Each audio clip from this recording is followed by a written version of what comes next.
This happen. All right, y'all, welcome into our KPI Masterclass. Today, we are going to be talking about how do we scale our businesses profitably with certainty and making sure that as we're doing this, we feel like, oh, I actually know what's going on in my business and I know what changes I need to make and I can positively measure that effect when I make it. So I'm going to kind of pull back the curtain today on exactly what the most profitable businesses are tracking. And these are the numbers that 7- and 8-figure entrepreneurs really obsess about. And I can tell you that because we work with high 6, 7, and 8-figure business owners that are dialed into what's happening in their business. And the ones that are doing the very best have the most metrics. It's interesting. We see this correlation. But there is kind of an interesting side to that we'll see in a minute. But this is what is creating 40+% profit margins in businesses at the multi 6 and 7-figure level. And we're even creating 6- and 7-figure owner take-home pay as a result of these numbers. So you might want to pay attention if this is something you feel like you need help with. And most importantly, this is what gives owners certainty on what's actually happening in their business, where they need to focus, what's working and what isn't as they're scaling.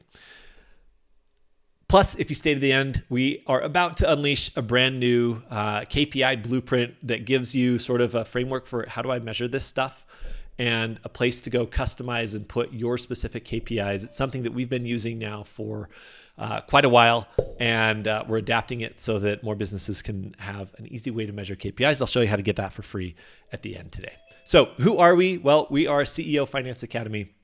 We're a group of business owners who realized that there was not clear financial education for entrepreneurs. We study marketing, we study sales, we study delivery, fulfillment, team, HR, and we don't get clear education on finances. We just hope to be able to delegate that to someone until we realize we can't delegate all the financial decisions. So our mission is to provide consistent financial abundance for entrepreneurs, their families, their business, and by extension, their employees and their families. And we do this in 3 different ways. Pillar 1 is one-on-one mentorship. So as we're working with business owners, we're actually getting in one-on-one with you to sit down and help you understand what's going on in your business. And not from a financial professional's standpoint that's talking a million miles over your head, but from a business owner's standpoint, looking holistically at the business. Piece 2 is financial education, something that we just don't get, and especially not at the level that a business owner needs in terms of understanding. It's like getting an MBA without having to go get an MBA because it's specific to your business. And number 3 is we help install simple financial systems so that you can create that consistency without recreating the wheel every single month. So I want you to imagine for a minute that you have this amazing car. I don't know if you're a car person on here. I'm admittedly not. I don't really care.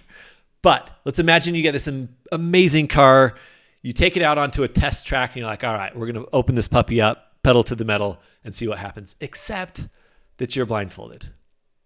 I want you to imagine how you would feel if you were driving a Ferrari and it was like, all right, open her up, but you have a blindfold on, a $500,000 car and you can't see anything. How hesitant would you be to put the pedal to the metal? Well, you have a business that as you're building this thing, hopefully feels like it is a Ferrari of a machine that you're building. Hopefully it feels like, gosh, I'm producing something that can be a real wealth generator for me and my family and my employees. However, if you're at the wheel with a blindfold on, how likely are you to actually get that machine to its full potential? And so we're going to take the blindfold off. But there really is a spectrum here. On the one end, we see business owners that are just completely blind to what's happening, completely blind. But on the other side, we also see some business owners who have every number under the sun. We call them the trackers. I'm a tracker, admittedly. There's 4 different kind of domains within entrepreneurship, and the trackers like to see everything. And kind of like over here on the right side, you get in there and they're like, oh, I have all the numbers. I've got a million things. And it's like, yeah, but what are you looking at? What should you look at? And what matters? And so you might fall on one piece of the spectrum, way over here, or you might fall way over here. Like, I've got all the data, but I have no clue what to look at, how to make sense of it, and how to distill it down to the 1, 2, or 3 things that actually matter for me. So then the big question is, well, what do I measure in my business? The first question is, what do you want to improve? Ideally, you probably want to improve take-home pay. I would love to know right now. You can send it to me in the private message chat here in the Zoom link if you're on here live. What is one thing that you would really like to improve in your business numbers right now? Is it, I want more sales? Is it, I want more profit? Is it, I want more leads? If you want to keep it private, again, you can do a private message here, or if you're fine opening it up to everyone, cool. Because we'll get into specifically for each sort of number that actually matters in the business, what do we actually do? So there are these 4 core quadrants of business KPIs which we can measure across. There's marketing KPIs, sales, delivery, and finance. Now, there might be some team, admin, and HR type stuff as well, but ultimately they really end up falling into one of these 4 buckets. So we're going to look at it through that lens today. So I want you to think, where do I need to focus my reporting energy right now? And it's probably where the business is most lacking. If you have plenty of people to get in front of, maybe it's not a marketing problem, but maybe we have a sales issue and we need to go measure sales KPIs. If it's, no, I'm making sales and I've got a big old backup of sales, maybe I've got a wait list if I have a clinic, maybe I've got a 6-week lead time if I run manufacturing, maybe I'm out of stock if I run an e-commerce or an in-person brick and mortar retail shop, and I have delivery problems, right? Maybe I need to be measuring my delivery KPIs. Or maybe I feel like, you know what, the business is firing on all cylinders. I'm just not keeping any money. I'm making lots of revenue, but I'm not keeping any of it. Well, maybe it's time we focus on financial KPIs. So let's talk about targets here for a minute and setting legitimate targets for what you want to hit in the business. First of all, we need to have a measurable outcome, something that we can say, I want to achieve this, and then we have to add a deadline to it. Because how many of you want to have, $30,000 a month take-home pay in 80 years? Yeah, I didn't think so. And so for some reason, we just think that it's okay to set targets, not put deadlines on them. We need to set a darn deadline. So for example, I have a target right now, a health target. I want to gain 28 pounds of mostly muscle by May 16th of next year.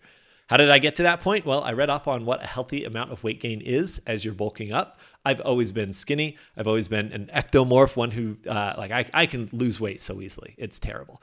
If I am not intentional about it, I'll shed 2 or 3 pounds in a couple days. However, if I want to be intentional about it, I know that I can grow at 0.75 pounds a week if I'm eating right and I'm working out heavy. Cool. So if the end goal is to hit 28 pounds of weight, by when? Sweet. Now I've got a very clear target of what I need to do every week. But in reality, there's 2 types of KPIs. And if you've never read this book, I highly recommend it. It's called The 4 Disciplines of Execution by Sean Covey is one of the main guys. He's the son of 7 Habits of the Highly Effective Person and Chicken Soup for the Soul author. Anyway, great book on how to measure things in your business and how to lead through measuring. And they share a really clear distinction between lead indicators and lag indicators in your business. So real quick, what's a lead indicator? Well, it's something that can predict success, meaning if I do this thing, I'm likely to have the outcome that I want.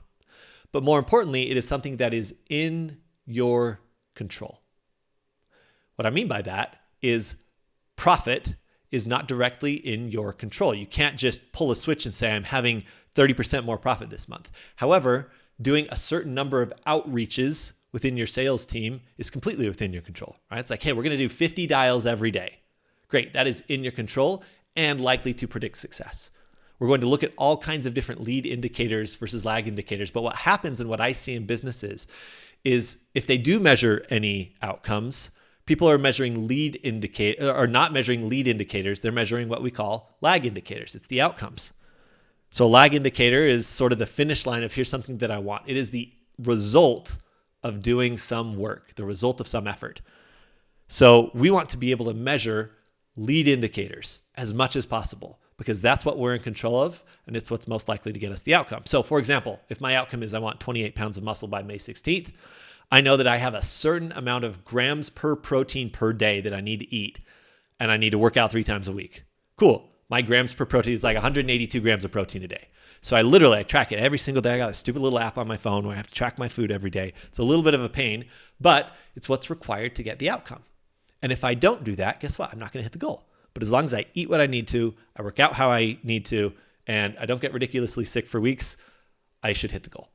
So my lead indicator is the thing that I can measure every day and know, how am I trending? Instead, what I see happening is people wait in their businesses until their bookkeeper gives them a profit and loss statement and they see negative 16,000 profit again. Dang it, right? And they're just looking in the rearview mirror. Again, it's like driving the Ferrari. Maybe your blindfold is off, but you're looking in the rear view. It's like, well, that's useful to see what happened, but only to inform us about how we need to change things moving forward. So, for example, another outcome, if I wanted a 23-minute 5K race time by March 1st, then my lead indicator might be miles per week that I've run. My lag indicator would be, well, what is my 5K time, right? How many, what's my mile split time, right? Those are lag indicators, but we want to measure the leads. So one last one. If I'm, business-wise, if I want to increase sales to $145,000 per month by December 31st, my lead indicator, and this is one of our outcomes and lead indicators in our business right now, the lead indicator is, okay, I need to spend $35,000 per month on ad spend. So we've created a lead flow pipeline where I know if we put in X dollars into the machine, we'll get X return out. And so I can correlate, great, if I want to make $145,000 in monthly cash collected, then I need to spend $35 to get there. And until I do that, either I'm just going to keep hoping that happens, or I'm going to actually get the thing done. And there's lots of other indicators that I could, levers that we can pull to make this happen. But in our business, we've identified this is the main one. So instead of just measuring cash collected, which we do, I lean into our lead indicator. What's the thing that comes ahead of cash collected? Well, it's ad spend for us. So let's talk about KPIs that matter for you in your business. Well, like we asked before, what most needs to be improved in your business right now? And we're going to start in that realm. If I'm thinking about marketing KPIs here, a couple of things, right? We're going to blast through marketing, sales, delivery, and finance for a minute with a couple examples of KPIs you might look at. Any lead indicators will be blue. Those are things that we're in control of. Lag indicators will be orange, or outcomes, right? So marketing KPIs, I better be measuring cost per lead. Or if I have a business where I'm booking calls, cost per call. Or what I call true ROI. We'll get into this. We're running a marketing workshop probably next week on how to measure true ROI and setting marketing budgets that can scale quickly. If you're running a business where you rely on ads to some extent, on paid advertising, then you should come to that. But we have a metric called true ROI that looks at how much am I putting in versus what am I truly getting out, especially after cost of goods sold. So those are our lag indicators, right? The things that for sure I'm measuring. There are others, of course, but just throwing some things out here that you might look at and see, what can I be measuring right now? I really want you to do this as a self-audit. Think about, what is the metric that you should be tracking right now that you're not, that if you were, would give you much better insight on what's happening in the business. Next, if I'm looking at lead indicators, maybe it's how many videos per month am I putting out? Or if I run a healthcare practice, how many visits to my referring physicians' offices am I going to, right? How many visits am I making per month? We have one client that runs a healthcare practice, and in kind of the home health region, we were looking at, case load was much lower than they wanted. And instead of just measuring caseload, which is the lag indicator, I said, well, what are you doing that brings in new cases? So I visit my referral sources. Okay. Are you measuring how frequently you're going to those referral sources? No, I just kind of do it when I have time. Okay. Well, then we're going to grow when you have time.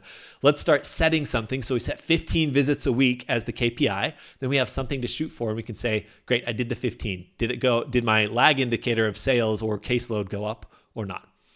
And so ideally, we want to find lead indicators that actually have a positive impact that we see, yes, if I increase these, I increase the outcome. So think about yourself. What marketing indicators? For sales KPIs, there are so many of them. And this is where I start seeing people have too many. I'm going to throw some options out here and pick a few of my favorites, and we'll look at specific businesses in a minute. Lead indicators, things I can control, might be dials per day or contacts per day if I have a sales team or I'm knocking doors. Lag indicators might be things like show up rate. Hey, how many people show up to their first appointment or to the first call? How many calls per month am I booking? What's my conversion rate on those? What's my average order value? If I run a brick and mortar retail or online retail, really important that we know average order value. Otherwise, if I run a healthcare practice, for example, I should know my patient lifetime value, right? How much do I get from one patient over the life of them? And you're going to say, well, it might look very different for every patient. Yeah, that's why we get an average across all your patients, right? Or across all your clients. Next is one called cash collected. I see too many business owners, especially in the online space, in the coaching, consulting space, focusing on revenue when they're not looking at how much cash they're collecting. So they might be making a lot of sales, but it's sales that won't actually hit their bank account for another 6 to 12 months when really we need to look at cash collected. Speaking of which, there's a really great metric. If you have a business where you have payment plans, then it's really important to start looking at percentage of cash collected up front. So if you sell something that is $20,000, but you only collect $3,000 up front, then 3 divided by 20, I should have given myself easier math, but it's like 15%, right? So your cash collected up front would be 15%. It's hard to scale businesses where the cash collected up front is low as a percentage. And so these are all markers that we can improve by 5 to 10%. And if we can do that across a few different pieces, we can double the business without increasing lead flow, right? But if I can't measure it, I don't know what I need to focus on. Next, customer acquisition cost. Absolutely have to have it. I remember back in the day, somebody asked me, before we were running ads, we had a marketing agency and we grew completely organically. We had a Facebook group. All our clients came from there or word of mouth. And someone asked me, who was much further along in business than I was at the time, said, hey, what's your client acquisition cost? And I said, I don't have one. It's literally just time. What I didn't realize is my time has a value. There's a dollar value on every hour that I spend in the business. And so I didn't realize that, you know what, I'm not spending money, but I'm spending time, and my time is worth money. So I absolutely still have a cost of customer acquisition. How much time do I have to put in to land one customer or one client or one patient? If you're running ads, this is especially important because then it factors into ROI, right? So we know our metrics left, right, inside, and out up on every single one of these. And we get to pick one every month that we're focusing on for, okay, what do we need to do to increase conversions? What can we do to increase lifetime value? What can we do right now to increase show-up rate? Because a 10% increase in any one of these can lead to a 10% increase in sales, right? All right, next, delivery KPIs. I just threw a few in here. There's a bunch of these industry specific that we could get into, but something like, lead indicators, things that I can completely control, might be onboarding speed. How quickly do I get a client or a patient onboarded once they sign up with us? Client status is a fun one to measure, where we have a red, yellow, green system for our clients. And we can see, who's red, who's yellow, who's green, who needs attention, who's doing great. And we can have KPIs around that. For lag indicators, we might have something like customer success rate, right? What percentage of your customers get the outcome that they're coming to you for? Or what percentage of your customers complete a plan of care if they're a patient, right? Delivery time, maybe there's, you've got an order fulfillment process if you run a manufacturing or a product-based business. How long does it take me to deliver? If I've got clients or patients who are no-showing or dropping off, what's my no-show rate? This is a big one in the healthcare world, where people will focus on number of new patients per month, and they'll ramp that up significantly, but not be measuring their drop-off rate. It's like, well, in many cases, we can cut drop-off rates in half and need to acquire far fewer new patients for much better results just by focusing on drop-off rate. Order accuracy might be one. One of my very favorites, and what completely determines how well you can scale, is your capacity. What percentage capacity am I at right now in my business? Meaning, if I could be treating 30 patients a week, but I'm only seeing 15, I'm at half capacity. I probably shouldn't be going to hire if I have much more capacity there. I should be filling up the pipeline, focusing on more sales. So this capacity one tells me, where do I need to focus in the business from a pipeline standpoint? We've done a whole workshop that included talking about bottlenecks and how to identify that a couple weeks ago. One of our most important numbers. All right, finally, some finance KPIs. My favorite. If I could only measure one thing in the business, it would be what I call Thor, your true hourly owner rate, which takes into account your time spent in the business, how much profit you have, but not just profit. It's actual cash flow after paying back debt, after saving for taxes. It's the true available owner take-home pay divided by your time in the business, right? Divided by, putting it into an hourly rate. The cool thing about this is the reason this one measure works so well is because it factors in lots of things. It factors in your debt. It factors in, yes, profit, but it factors in you saving for taxes. And more importantly, it factors in your time, because if we can free up your time in the business, it's just it's just as important as the money side of things. Because for example, if I told you, hey, you're going to have $1 million a year business, 20% margins, you can make 200,000, but you've got to work 90 hours a week to make that happen. Who wants that business? Yeah, probably no one. And so Thor gives us true hourly owner rate. We track this. This is like, if I could just say, track one thing and it will change your business, focus on that, and then looking at how to change it. Okay. Next, obviously, there's gross margins, there's net margins. We've done entire workshops on understanding the difference and how to affect each of them. And if your net margins are bad, there are 5 different cash flow levers that we can pull within the 9 total levers that we've got. We have a whole workshop on that as well. And then finally, stuff like, accounts receivable follow-up on a lead indicator. I can see how well am I following up with people who are behind on paying me. It's one thing I'm fully in control of that really can affect profitability at the end of the day. A lot of people aren't measuring accounts receivable and accounts payable and how late they are, how late people are. And then finally, budget percentages. Like, hey, how much am I spending on marketing? How much am I spending on people? How much am I spending on my cost of goods? And does that fit with my industry standards or within maybe my business historic numbers and how I can be going there? All right. So let's see some examples here for a minute. This is the more important stuff that I wanted to get to today. I'm going to go fast through this. If you're watching the replay, you can stop, pause on these, think about it, and look at how you might be implementing these in your business. Okay. For an online coaching business on the marketing side, I'm measuring daily ad spend as my number one metric, right? Daily ad spend and cost per booked call. Those are our 2 that I get literally every single morning. I get a report on our team because we're scaling like crazy here. We've just doubled our budget this month. And to make a bet like that in going from spending $13,000 on marketing to $30,000 on marketing in 1 month, you both have to have ads that can scale and you have to make sure that they're working. And so we keep really close eye on those 2. Of course, I keep an eye on true ROI. For sales, we're looking at how many dials per day does the sales team make? What's my show up call rate? Show up rate on those first calls? What's show up rate on second calls? Conversion rate for the sales team. On the delivery side, we're looking at things like client status, capacity of the team, churn rate, right? How many people are dropping off over X period of time? On the financial side, everyone's going to be measuring almost the same things across businesses. True hourly owner rate, Thor, right there. Cash collected divided by total sales. So if you're only collecting 40% cash up front, for example, that makes us much less scalable than if we're collecting 70% cash up front. Profit, so actual number, which I'll just tell you, if I had to pick only 2 things, I would pick true hourly owner rate and profit. I see too many business owners focusing on revenue. And they're like, we scaled revenue to this. Like, yeah, but what are you keeping? And if you're not actually keeping any more, then what's the point of just building a bigger, more complex beast for you to manage while not paying yourself anymore? What's the point?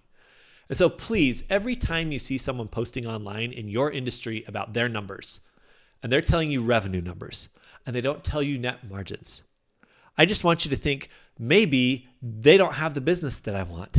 Because I'll tell you, I'm behind the scenes of so many businesses that look great from the outside. We're doing $6 million. We're doing $3 million. And you get in there and the owner isn't paying themselves. Yeah, that sucks. You don't want that business. And so I see too many people measuring revenue, but not actually caring about the profit side. Net margin and owner distribution are ones that we really care about. All right, that's an online coaching or consulting, or I would even call it an online education-based businesses. These are things I'd be looking at. What if I ran a construction business? Well, in the marketing side of things, this gets so variable in construction, but a few things that we find useful per week as we're looking at lead indicators on the marketing side is how many contacts or outreaches am I making? Maybe it's to past customers. Maybe it's to people who are in my pipeline. Maybe it's knocking doors. Maybe it's going to network at events, whatever that is for you. What is something in your marketing that you're in control of? We've got one construction company right now that they find that they get traction from their social media posts. So it's like, great, then we're going to track how many social media posts we put out per week. On the sales side, how many pipeline follow-ups do I have, right? I followed up with 10 people this week. Great. Or what percentage of my pipeline did I follow up with? People that are in the queue but haven't signed, right? Deals versus bids percentage, right? So your closing rate. If you put out 10 bids, how many of those close to actual contracts, right? And we want to track that. Because if we don't track this stuff and we make changes, we have no clue if it worked or not. I have, for example, someone who came in, we'll look at brick and mortar in a minute, but I had someone who came in to us and said, I am spending more on ads, but now I am selling less. Therefore, I think the ads aren't working. And they hadn't been running ads the prior year. This year they have been. I said, well, how do you know that running ads is what caused your sales to drop? Because you weren't running ads before. Might there be something else? right? So we had to look at other variables. Finally, under the delivery side in a construction business, what's my schedule lag? Like how far out am I behind what we're scheduled out at? If I say that I'm 3 weeks behind schedule on average, like, okay, I should know that, right? Can I stick to a darn schedule? I know it's hard in construction. We just finished building a house. What about my error rate or mistake rate, right? How many times do we have to go back and fix X, Y, or Z piece on trim or on doors or on paint, right? On the finance side, true hourly owner rate, again, Thor. Bid versus actual costs, so important because we get these bids and a lot of contractors will come to us and say, oh, I build in 20% overhead to everything. Wonderful. What's your actual at the end of the day, right? And they actually only collect 7%. Ooh, that's a problem. So we need to change how we're bidding. Profit and owner distribution, again, as important things. Are you starting to see some themes here? Brick and mortar health business. For those of you who said, hey, this is me, here's what I'd be looking at. Screenshot this if you need to. On the marketing side, I would look at my number of referral visits. How many visits am I making to referral sources each month or each week, right? If you're running paid advertising, cost per lead, cost per phone call, right? Cost per new eval, customer acquisition cost, right? How much do you need to put in ad spend in order to get one new patient? For example, we have people who come to us running healthcare practices, running ads, saying, what should my budget be for ads? And I say, well, how much does it cost you to acquire a patient? No clue. Well, then I have no clue what your budget should be. How much is an average patient worth to you? No clue. Then how are we going to set any budgets, right? Versus, oh, I know that I need to spend $700 to get a patient, and each patient is worth $2,000 to me. Wonderful. Now we're talking, right? Now we can do the math and figure out how it works out. And we track true ROI instead of just the marketing ROI that an agency will tell you, but doesn't factor in everything. On the sales side, I might be looking at evals per month, right? How many new evals am I taking in? How many of those convert to new patients, which can give me a conversion percentage, right? And then average patient value. On the delivery side, I'm tracking drop-off rate, team capacity, really, really important because I see a lot of practices that are either maxing out their team and not hiring when they could because maybe they have an extra room in their clinic, or they're at 50% capacity, but they feel like they need to go hire more people. And it's like, well, let's just fill up the capacity, right? So balancing this becomes so important. Average visits per patient, right? If I have a wonderful conversion rate, I've got great new patients per month, but I'm only seeing people for an average of 4 visits, well, then there might be something there for me to watch. And what's especially important if you have a team is to look at average visits per patient per provider. So you can break it out. Jimmy sees people for an average of 4 visits. Sue sees people for an average of 6. Tammy sees people for an average of 12. Shoot, what's Tammy doing that the rest aren't, right? I would want to know that. Finally, on the finance side, true hourly owner rate, as always, profit, owner distribution. This is one that I just love. It's so painful, but we call it percentage of max revenue realized. Meaning, if you have 10 providers and they're all working full-time, how much revenue would that generate for you? Versus you have 10 providers right now, but they're only at 60% caseload, right? What's my percentage of max? So if I know that I could be generating $100,000 a month through my practice, but I'm only bringing in 30, well, I'm concerned about that, right? Because it means that I'm paying way more in overhead and salaries and not realizing the full value of that. And so looking at what is my percentage of max revenue this month? And it can tell me, do I need to optimize or am I doing well and I just need to expand, right? And so this is the difference between opening up another clinic and continuing to invest in marketing or fixing patient drop-off or plan of care adherence, etc. All right, that's brick and mortar health. Pool cleaning, for example. Let's look at some service-based businesses. Cost per lead becomes wildly important. So does customer acquisition cost and true ROI on the marketing front. When we sat down with a pool cleaning business that we worked with and said, hey, we're trying to hit multiple 7 figures this year. How do we do it? First thing we zeroed in on is the marketing and sales piece. And we looked at marketing and they said, what should our budget be? And I said, how much does it cost you to acquire a customer? What's that customer worth? And how quickly do we get our money up front? And when we saw that all the numbers lined up, it was simple. Triple ad spend. Period. Like, go triple your ad spend. That's how we get there. Oh, but then I might not have enough people on the delivery front. Wonderful. Let's extrapolate that and figure out if we triple ad spend, how many more people do we need on the delivery front?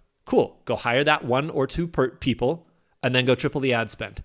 And that's exactly what they did. And that's exactly what happened. And they had investors come in and they knew their numbers inside and out. And so the investor was like, ooh, this is a gold mine, right? And we made our Shark Tank pitch, which, by the way, we did a whole workshop on your Shark Tank pitch as well. We've put out so many workshops, guys. It's wild. All right. Finally, on the sales side of things, stuff that I can control. What's my phone response time, right? If somebody is a lead who comes in, what is my response time? What's the lag between someone coming in to me calling them? Is it 30 minutes? Is it 3 days? What's my response time for new people? How about number of outbound dials per day? This one should also be blue because it's fully in my control. Conversion percentage. On the delivery side, time from sale to project completion, right? How long does it take me to get the sale and then get to project completion? Can I shorten that window so that I'm not losing more people? Again, team capacity matters here. And on the finance side, some familiar faces. True hourly owner rate, gross margin, net margin, profit, and owner distribution, right? Which of these things are you not measuring that you should? I think we got a couple more here. E-commerce, here are the things: cost per lead, cost per sale, true ROI, right? Conversion percentages, average order value. This one, really fascinating to track. We have an e-commerce business where sales have dropped off precipitously over the last year. And we looked at why. We looked at their traffic. Their traffic had skyrocketed. In fact, they were running ads that they weren't running last year. Their conversion values plummeted. So as we looked at why, we said, what things did you change? And when did you change them? We literally looked back month by month at what their traffic and conversion rates were. And we're able to pull out the month when conversion rates dropped, which, guess what? Correlated with the rollout of their new website redesign. Ooh, really interesting, right? But we wouldn't have known that stuff if we didn't go back and find this. So now we know that the website redesign sucks. So now we get to go redesign the website or put it back to something closer than it was before so that we can increase conversion rates. Sometimes you think that you're making something that's helping the business when it's actually hurting. But if you're not measuring this stuff, you won't know. On the delivery side, order error rate, return percentage, right? Chargeback ratios. On the finance side, all my favorites. Thor, gross profit, owner distribution, net margin, I should put on here as well. All our same ones. Finally, brick and mortar retail. On the marketing side, what am I doing to actually go generate new business? One of the things that might be in my control is social media posts, right? If I'm doing marketing, cost per lead, cost per sale, true ROI again. On the sales side, average order value, top seller, this should say. Here's our S. What's my top seller, right? And what is my gross margin percentage, which we'll look at over here on each thing. If you have a brick and mortar where your team has the ability to offer an upsell to people at the time of checkout, then you might be looking at this and saying, how is my offer upsell rate looking? Meaning, if someone comes in, we had a candle business, brick and mortar candle business. And one of the things that we were looking at was a couple of their team members were bringing in much more revenue per hour than some of their other team members. As we started digging into why, it was because those team members were offering this upsell package to every client, right? So we started saying, well, what if we measured that? Now that's our lead indicator. Hey, everyone, when a customer comes in, I want you to put a tally on this little sticky note for every time that you make an order offer for this package, right? So they just started tracking that. Then they put it up on a scoreboard for everyone to see, right? Not number of dollars brought in from that, but how many offers were made. Finally, sales per employee might be really interesting, might be tied to something like that. Stock turn, right? How quickly is stuff turning over for me? How much inventory is sitting here, stale or dead from a delivery standpoint? On the financial side, true hourly rate, gross profit, net margin, and owner distribution. The big thing here for a retail business is gross profit. What products are making you what margin? And when we go through our margins deep dive with clients and we're figuring out every single margin on every single product or product category, we often find that there are some categories that are making something like 75% margin and some others that are making 30% margin. It's like, ooh, we need to adjust some pricing there, right? Is this the last one? It is. Okay, wedding planner. If you're in a business where you're doing something like this or photography, this would be up your alley. On the marketing side, maybe it's leads generated from social media, right? Maybe it's paid advertising and I'm actually doing that. Maybe it's how many posts am I putting out per week if I know that I get my stuff from organic marketing. On the sales side, how many proposals have I sent, right? What is my inquiry to proposal sent lag time? So we have a wedding planner we work with. This is a really big one. As we've shortened this from the inquiry comes in from a potential client to I send them a proposal. Can I get that time down to instead of 5 days, can it be 3 or 2 days, right? And that increases our proposal conversion percentage on a business like that. Average client value becomes really important. And then something like team capacity, we have to be tracking in a business like this. Or I'm looking at it from the standpoint of like, how busy are we given the spots that we've got? Finally, on the financial side, true hourly owner rate, gross profit, net margin, owner distributions. All right. So with all that, I knew we went through that like light speed. Hopefully you can pause, screen capture that, look at your own type of business. I tried to cover a bunch of different kinds there. We didn't talk through manufacturing, but it's pretty similar to construction actually.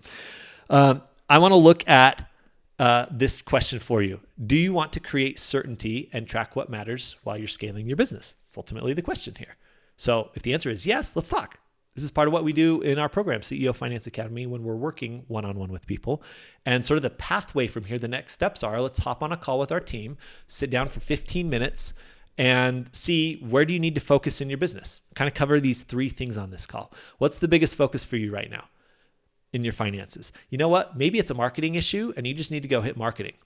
Maybe it is a true financial management issue. Maybe it's, I don't have any clarity on the numbers. I feel like I'm driving this Ferrari with a blindfold on.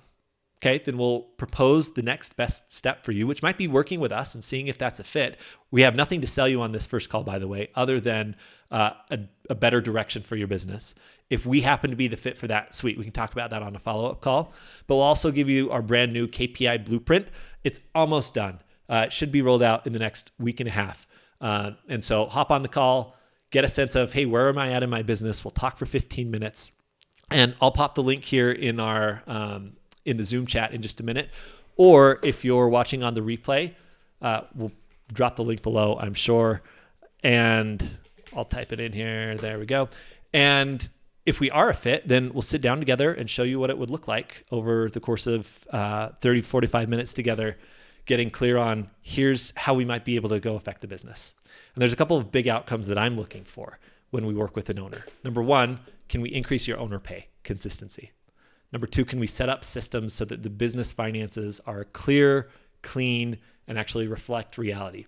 And number 3, do you feel confident in managing business finances and business cash flow so that you can make better decisions about how to grow the business moving forward? I'll end with this quip because this ended up way longer than I thought.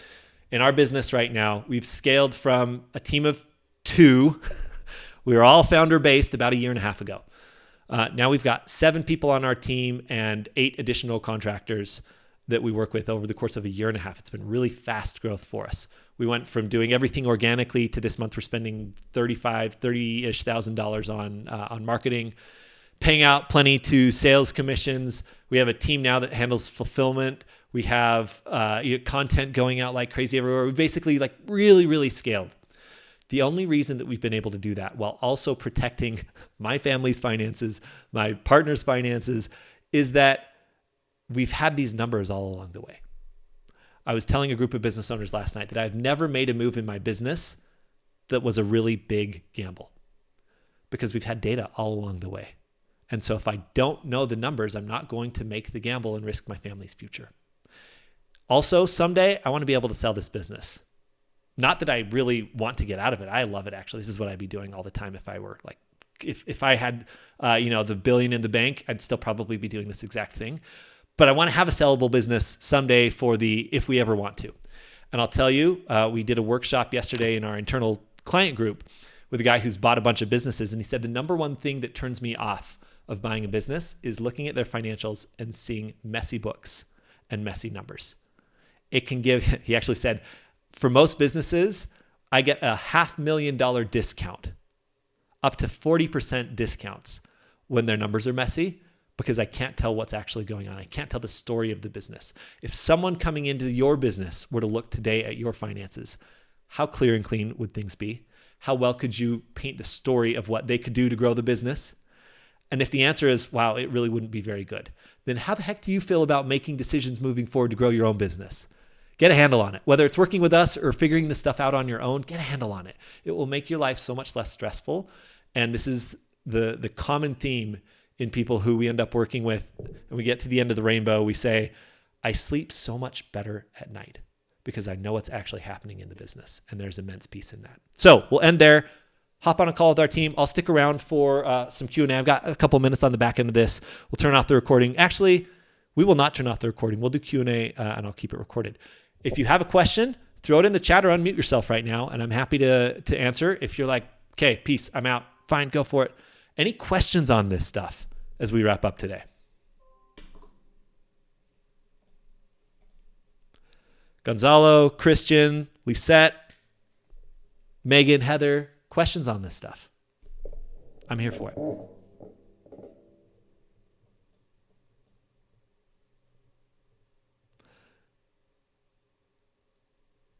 Gonzalo, I know you want to. Unmute it, man. Oh, I can't hear you at all. Let's see. Is that on my end? It is not on my end. I cannot hear you.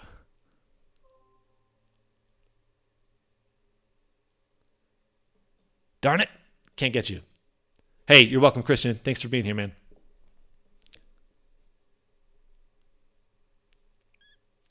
You're welcome to type it in the chat if you need.